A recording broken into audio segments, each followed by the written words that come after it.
zorema sei kunyangwe zorwadza sei kunyangwe zoma sei kunyangwe zorema seiko kunyangwe zorwadza seiko kunyangwe zoma seiko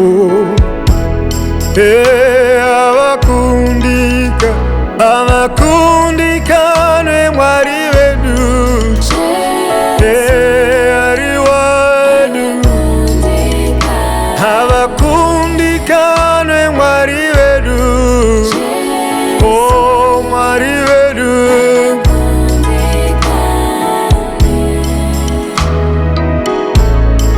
Jesu abakundika Jesu abakundikane Jesu abakundikane Jesu abakundikane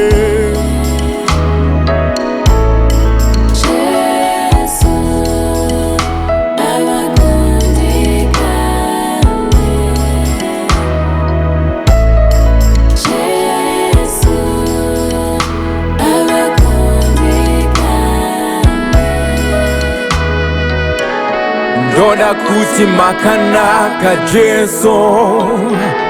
nekuti hapana pamaka kundikana ndoda kuti zitari nyungari wongwe nokuti hamuna norondo yekukundikana magafanira nerumbidzo dzose nokuti hamukundikane mwanakomana wa Mwari maitiro enyu anodadisa papiro reseru muno mudana reseru muka kunyangwe zinotinitse mupenyu munotidana uye ivana vaku Jesu hamukundikane havakundikane Jesu havakundikane havakundikane Jesu havakundikane Jesu havakundikane upinyu wako iwewe Jesu havakundikane upinyu wako mama yangu Jesu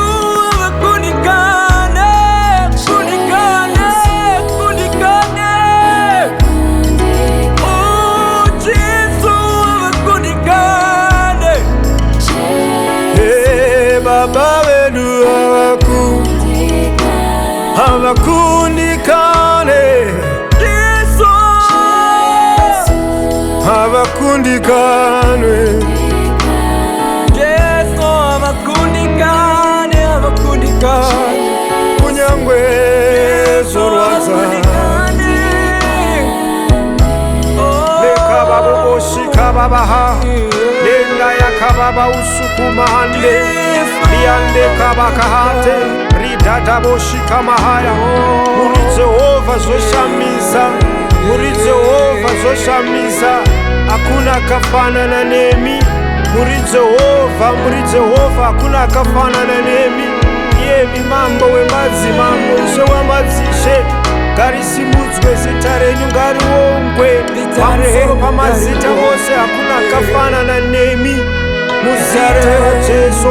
lakababoshikabaha leta yakamahande muzita ra Jesu rekabababoshikamaha mazita Jehova iyemi munopindura nyaya dzedu Jehova munomira nesu Jehova munosimudza marombe Jehova munosvinudza mapofu hakuna umwe akafanana nemi iyemi Mwari unorangarira marombe vakasiyana nevanhu venyika ino iyemi munoreva zvokwadi tinokuremekedzai mazvita Jehova. Thank you my Lord, thank you my Father, thank you my God, thank you my Lord. Mazvita henyu muchinda werugare Emmanuel ndo zita renyu